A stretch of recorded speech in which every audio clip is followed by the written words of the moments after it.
of the things that's nice about Unity Fellowship is the fact that no matter whether you're white, black, brown, purple, green, gay, straight, bi, trans, you're welcome here.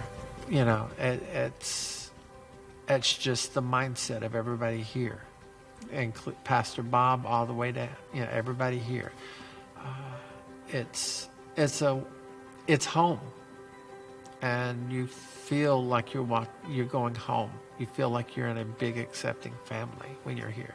So what makes Unity Fellowship different from other churches in Owensboro is their focus on making sure that everyone feels welcomed and accepted with no conditions. They're accepting of the LGBTQ plus community, of different people from different backgrounds and cultures, and this is what really led me to joining Unity Fellowship.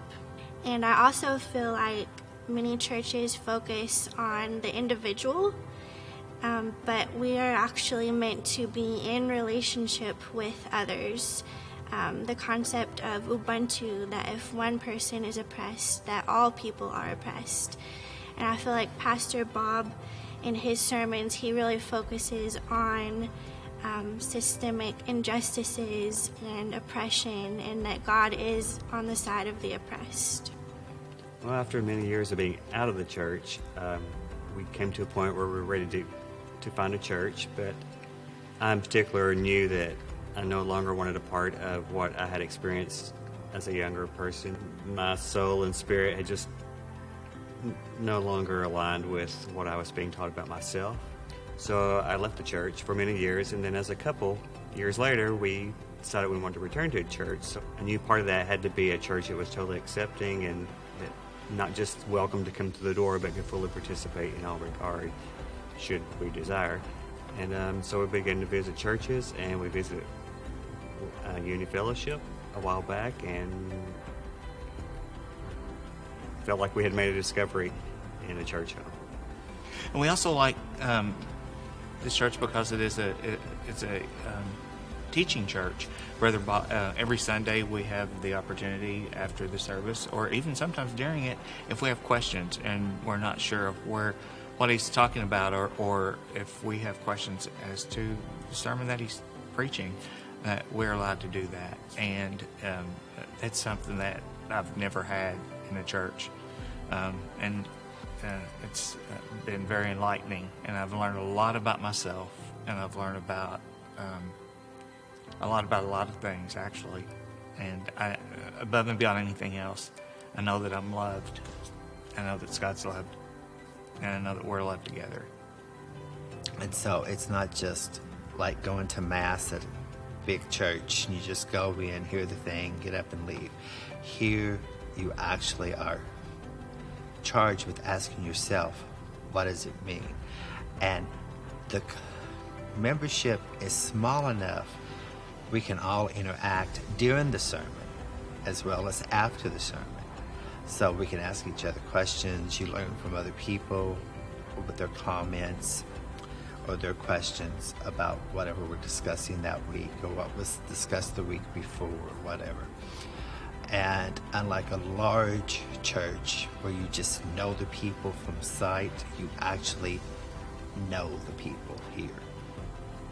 Whether they are active in doing something or they're just here every week and they participate in how are you doing and stuff like that. Or they tell you how somebody else that they've talked to that you haven't seen is doing. So it's like a very large, it's not just a church family, it's a large family. Just because you came from a Baptist background or a Pentecostal background or a Catholic background doesn't mean you're not welcome. Unity will surprises a lot of people because everyone is accepted. You will feel comfortable. You won't feel out of place. You won't feel judged. You'll feel like you belong.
folks. This is Pastor Bob coming to you from Unity Fellowship. You may be really sick of church. You may have given up on church a long time ago, and maybe you're not even looking for a place. But I want to invite you to a faith community where you'll be safe, where you can be accepted for who you are. Always, for whoever you are right now on your faith journey. Check us out on Facebook Live. Check us out on Zoom. I think you'll find a place that you're safe, a place that you'll be accepted, a place that you'll feel comfortable.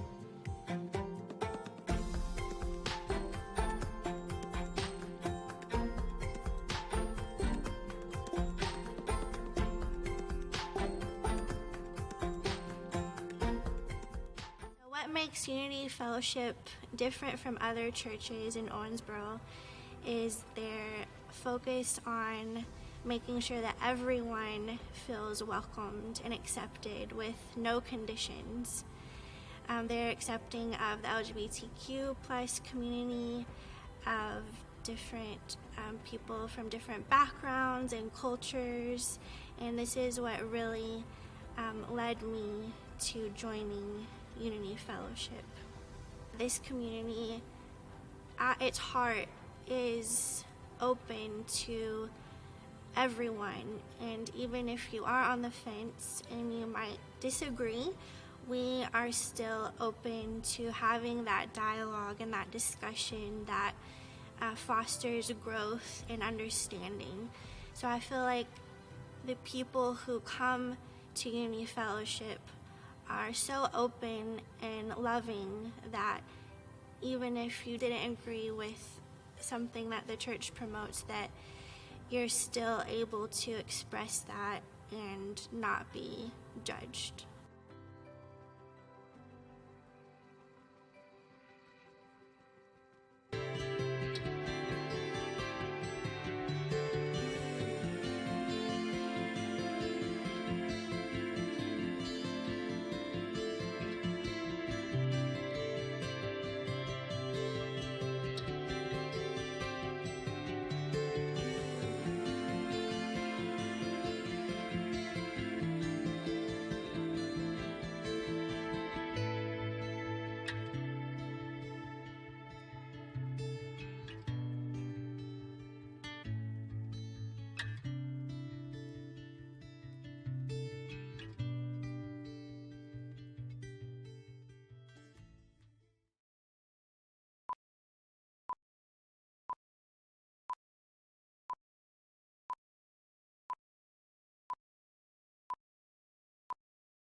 Good morning, everyone. We want to welcome you to Unity Fellowship this morning from wherever you're tuning in from, whether it be in person, through Zoom or Facebook or our website.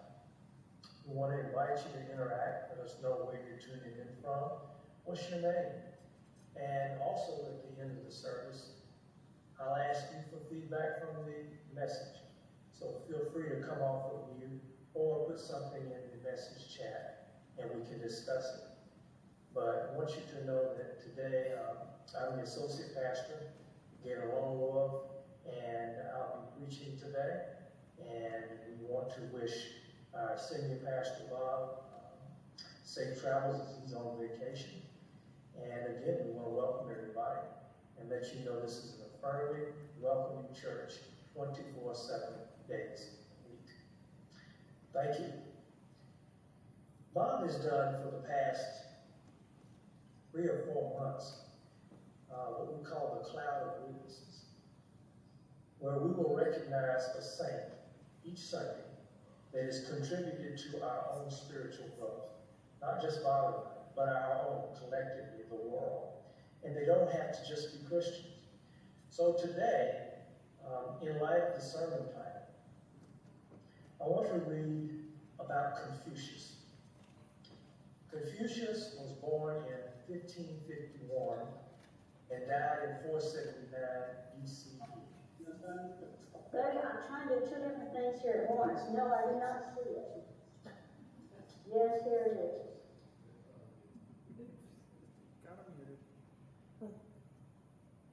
All right? And so Confucius was born in 1551 and again died 479 BC. Confucius was a Chinese philosopher and politician of the spring and autumn period, was traditionally considered the paragon of Chinese sages. His teachings and philosophies underpin East Asian culture and society today and influence others around the world. He considered himself a transmitter for the values of earlier periods, which he claimed had been abandoned at this time. His philosophies, called Confucianism, emphasized personal and governmental morality, correctness of social relationships, justice, kindness, and sincerity. Confucianism became state-sanctioned and officially a part of Chinese life. He's traditionally credited with having authored or edited many of the Chinese classical texts, including all 5 of the classics. His principles share Chinese tradition and belief. With the filial piety, he championed strong family loyalty, ancestor veneration, and respect for elders by their children, and of husband and wives, recommending family as the basis for federal government. He espoused the golden rule: do not do unto others what you do not want done to yourself. And again, this was 500 years before Jesus was born. Confucius' truths have often been adopted by other faiths and philosophers who followed him, and he remains one of the legends of Asian culture, but more so of moral thinking and problem solving. And I want to read you a few of his famous quotes. Roads were made for journeys, not destinations. Better a diamond with a flaw than a pebble without. The funniest people are the saddest ones. We have 2 lives. The second one begins when we realize we only have one. They that know all the answers, and Bob has said this often, I'll repeat it. They that know all the answers have not been asked all the questions. And lastly, the one who moves mountains begins by carrying away small stones. So we give thanks for Confucius today, one of our saints. Daniel? Okay, today our first video is Gandhi in the midst of untruth, truth persists. The link for the video will be in the comments on Facebook. Everyone else, enjoy the video with us.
Sarah Jane says 50-50. Our daughter-in-law, Melissa, Bill's wife, had a melanoma taken out of her back this week, and she had a hard time getting it done. It was a large 10-inch incision, but she's doing all right now. She's finally coming out of it. But she had a hard time. Okay. I know there's several unspoken requests. Is there anybody else? Is there anybody on Facebook?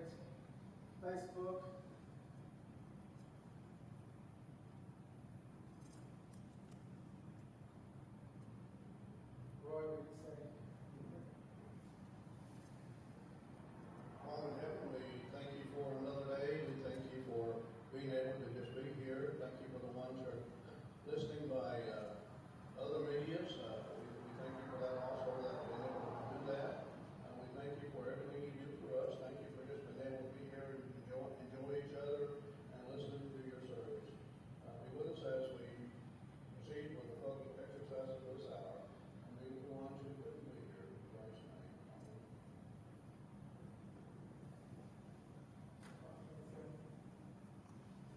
Okay, now if we'll do our affirmation of oneness. We gather in oneness together. We praise and worship God together. We proclaim God together. We welcome and affirm all persons in God's love together. We seek to live for God in every breath and heartbeat together. Okay, if you haven't already done so, if you want to join our contact list, text add to 270-201-5022. And then for tithes and offerings, we're still practicing the COVID safe. We're not passing the offering plate, but if you want to text give to 270-449-1664, or the Donate Now button on the Facebook page or web page. Or if you want to go old school, P.O. Box 1401, Owensboro, Kentucky 42302. Okay, we're going to have our next video is Johnny Cash, What is Truth? The link will be in the comments on Facebook, so let's enjoy the video.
with questions about abortion. And this series that Bob often does concerns questions from parishioners. So today's question that we're going to look at in the message is, does Christianity hold the only truth? So I invite you to open up your mind, calm yourself, and join me on this journey this morning. I want you to begin by reflecting on a famous scene from a movie. In A Few Good Men, I'm sure many of you remember, Tom Cruise has Jack Nicholson on the stand and shouts, "I want the truth," to which Nicholson screams back, "You can't handle the truth." It's perhaps one of the most famous exchanges in movie history, but it does shed light on the fact that so many of us seek the truth, as Tom Cruise so loudly demanded. But are we able to handle what comes with discovering the truth or the truths? As Christians, we've been told that the truth lies in Jesus' message and in Jesus himself, the Son of God. In more fundamentalist theologies, Jesus is the truth by which everything else is validated, accepted, or excluded. So if we believe that our faith is truly the only true faith, then we're in essence saying other things, other deities, and other beliefs are wrong. That leads us to the question of today. Does Christianity hold the only truth? If we think about it, it's first of all historical. Christianity is a little over 2,000 years old. It was born out of Judaism, which is about 3,500 years old.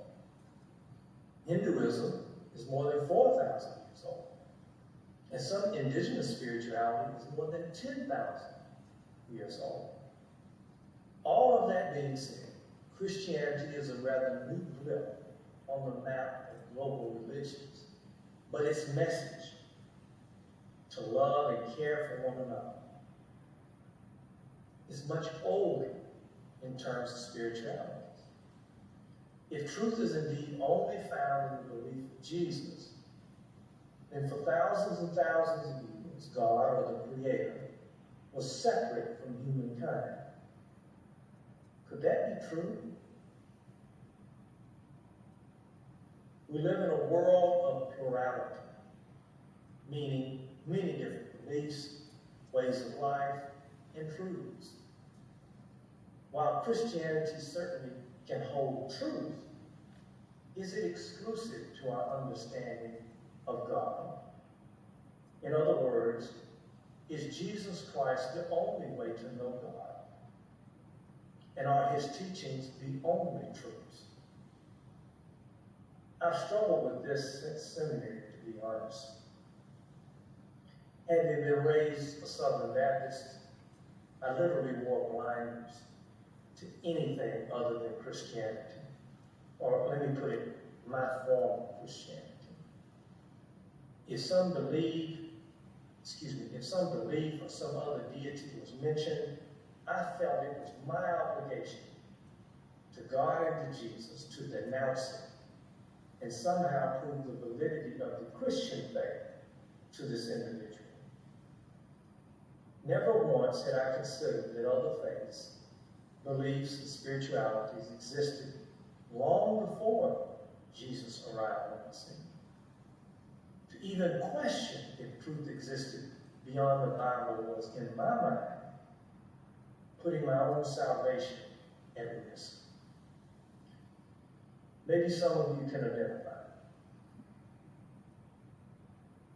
Fast forward to now, and I personally have come to a much different perspective.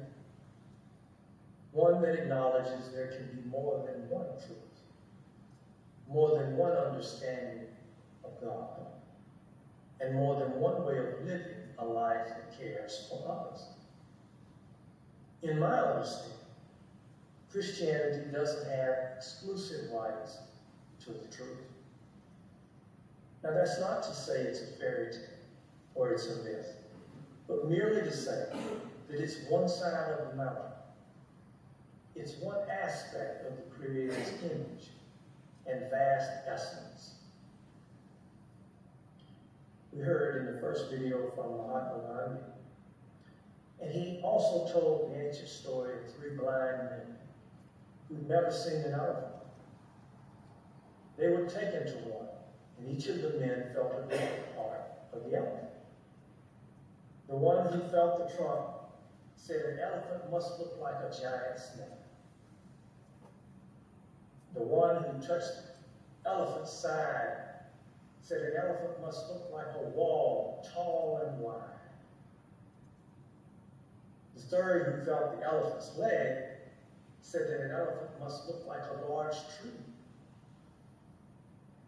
For each man, what they felt and what they explained was true,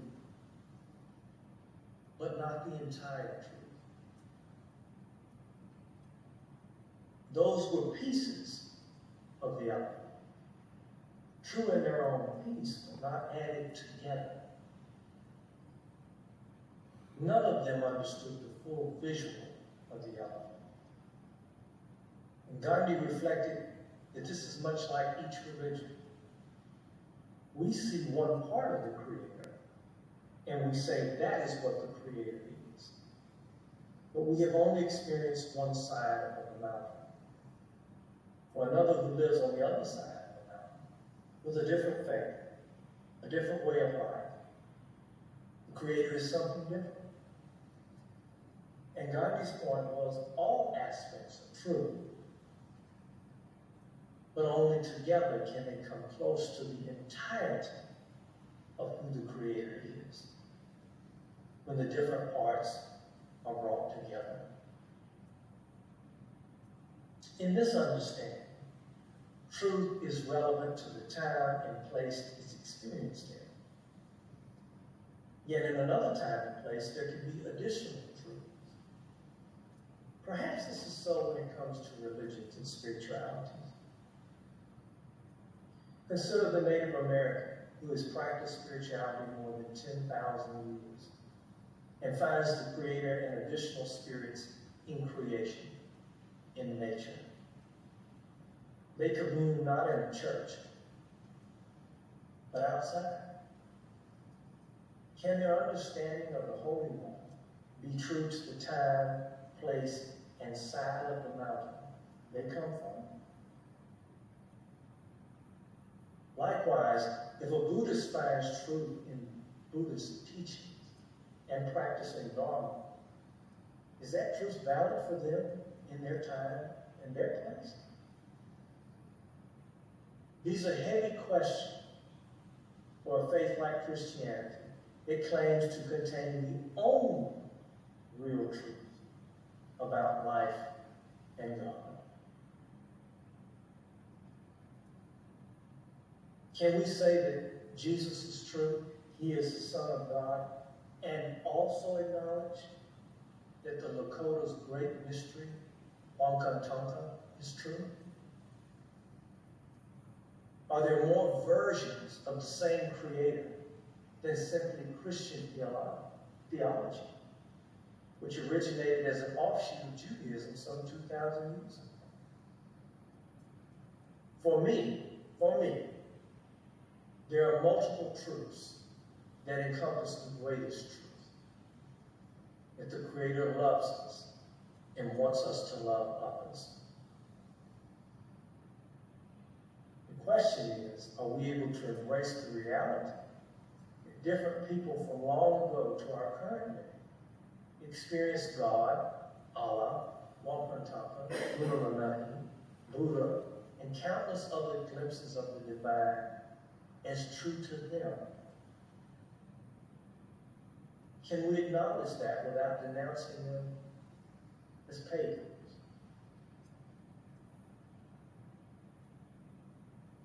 If we light one candle, will its flame be diminished if we light a second, a third, or a fourth?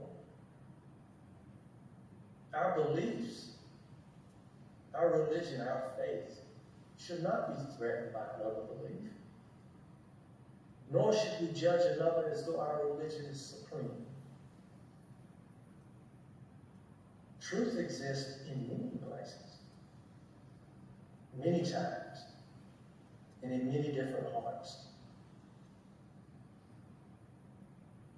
Renowned historians and theologians have discovered that the creation story, and Bob's mentioned it, that we find in Genesis was borrowed from ancient Mesopotamian culture, almost word for word.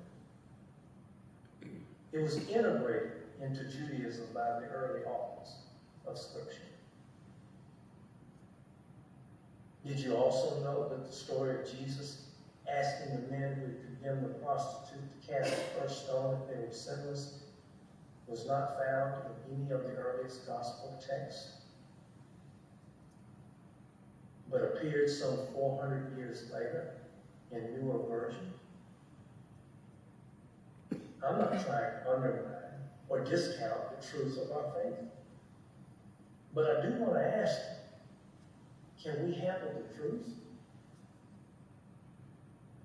Are our beliefs so fragile that learning truths we thought were literal will likely added later for the author's audience? Can we handle that? Hopefully,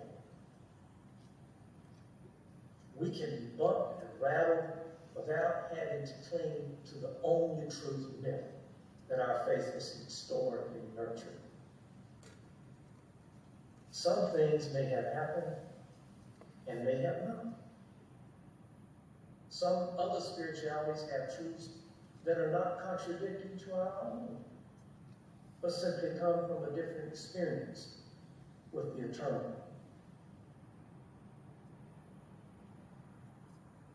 I recall a time when my husband and I had gone back to visit my granddad. And we were at the kitchen table, and Granddad often took as many opportunities as he could to preach. And he was talking about, he was reciting the only way to God is through Jesus. God hears no other prayers but through those who have confessed a Christian faith. I remember asking Granddad, so God didn't hear Moses' prayers? God didn't hear Isaiah's prayers? Ruth's prayers? David's prayers? And he angrily sneered at me, no.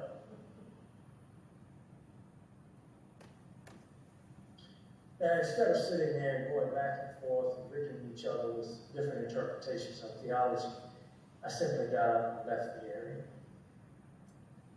But his theology was one I had grown up in. It saw a very narrow path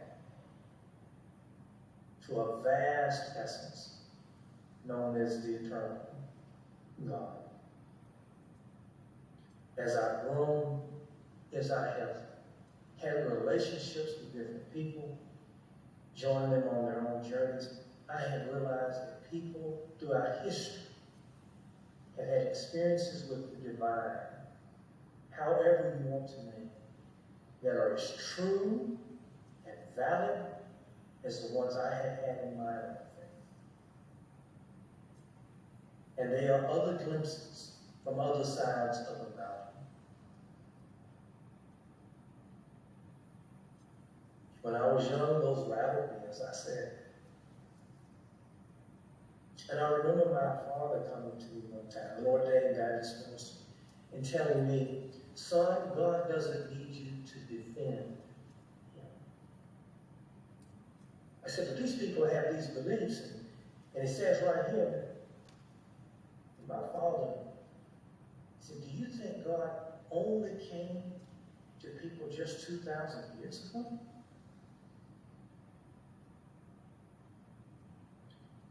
And at the time, I didn't have the theology to go deeper for him. But he didn't nail me to the wall with that question. He didn't browbeat me. He left me with that question. You think God only came to people 2,000 years ago? And yet wasn't undermining Jesus' message or Jesus' truth. He's simply saying, is God absent?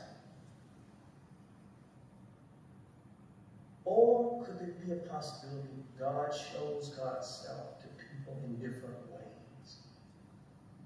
And that sacredness is the tie that binds all of humanity, all of creation. Big question for a teenager. Big question for a middle-aged person. Big question for anyone. When Bob asked me to preach today, I didn't want to preach a long message. Because when you preach about something like this, you need time to let it sizzle. You need time to reflect on what I've said and what you think before I go on to another paragraph and add another story and another experience. What is truth? Is it exclusive? Or is it inclusive? In closing, I want to ask each of you to ponder the things we've discussed today. I want to ask you to consider the fact that there's no absolute truth, meaning there's no enclosed truths, but instead multiple truths that give us a deeper understanding of who the Creator or God is. Remember the men in the elephant. None were completely correct, saying this is the entirety of the elephant. But when you put them together, you got a much more complete understanding of what a real elephant looks like. Truth is much like this. It comes with individual experiences, combined with others' experiences, that together give you and I a greater, more honest understanding of the Creator, and most of all, a more honest understanding of ourselves. And the fact that we're so deeply interconnected to each other. In the end, that's truly all that truth can provide us with. It's connection. Not a ticket into a heavenly paradise. Jesus never dangled that carrot in front of people, but rather shared truth as universal.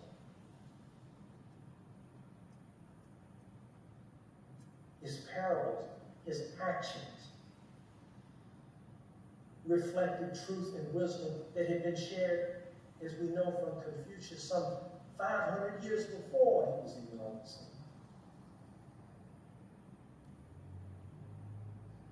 Jesus understood that truth happens throughout time.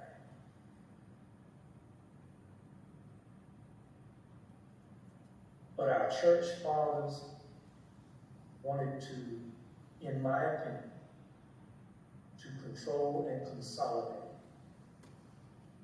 countries, people, and power. So where Jesus ended on an open-ended note, that I love you and I will be with you until the end of the age. Certain founding church members and translators tied that message of inclusive love off and said, I am the only way. And if you don't express a belief in me, you will go to eternal damnation. Side note, Jesus was a Jew. And in all Hebrew texts, all of the Old Testament, there is no mention of hell. It's not a Jewish concept.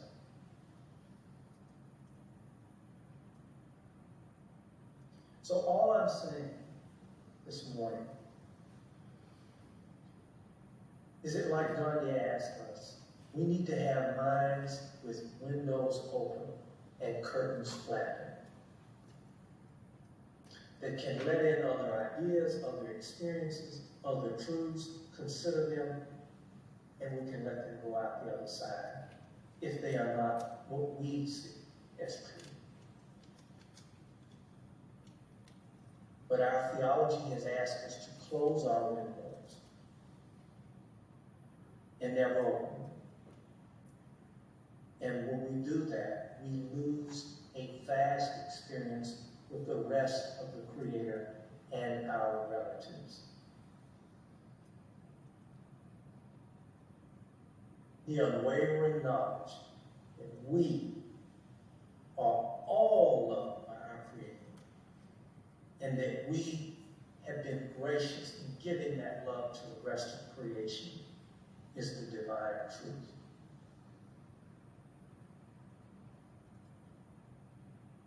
Amen. I want to invite you this morning to share with us how this message came across to you. Did it rattle you? Does it remind you of other experiences you've had? Maybe you served in the military, you served with people of different faiths. I want to open it up now for people to share, please. So if you're on Zoom, please come off mute and share. This will not be a let's see who's right. This is simply a time for us to reflect together. So again, I invite those who wish to come off mute, if you're in person, get a microphone and let's talk.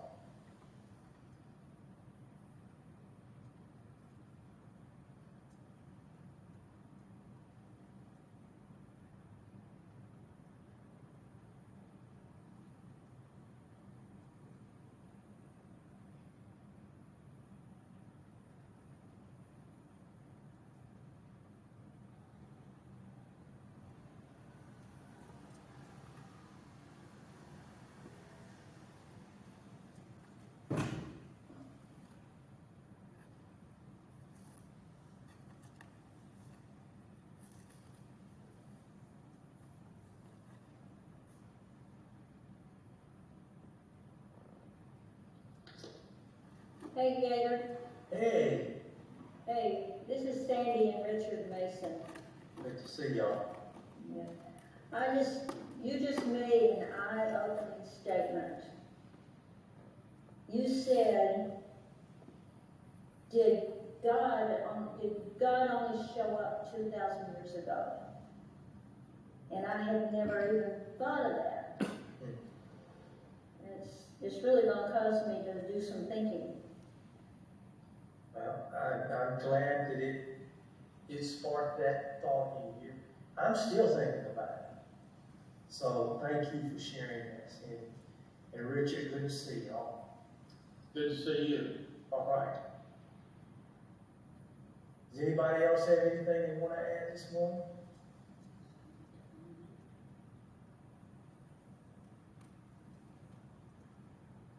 Just thank you for a wonderful sermon this morning. Okay, I think I heard thank you for the message. Correct. Correct. Okay. I appreciate that. And understand that we're all on a journey of finding truth. The journey doesn't end. That's the myth, that it ends. Continues. So, if there's anyone, I don't know, I can't see Facebook, so I don't know if anybody else has commented, but maybe you need time to think about this. And I encourage you to reach out to me through Facebook or through email or through my phone and talk to me about it. We don't have to agree. This is the way we fellowship. This is the way we grow as a congregation. We talk about difficult things. So I know you just had abortion last Sunday in our message, and now we talk about what is truth.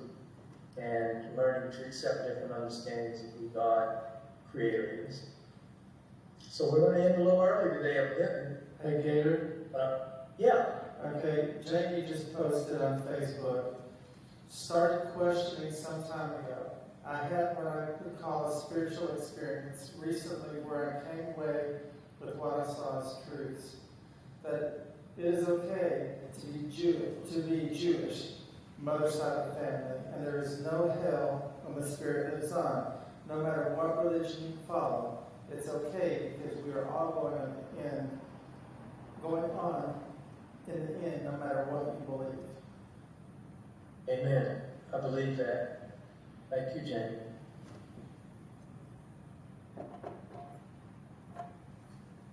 And I think that's the last comment. Okay. So please, imagine this as, my father used to fry bologna, and it would go off to the house and smell. I'm sure some of y'all know what I'm talking about. So I've just fried some bologna for you. It's permeating your house.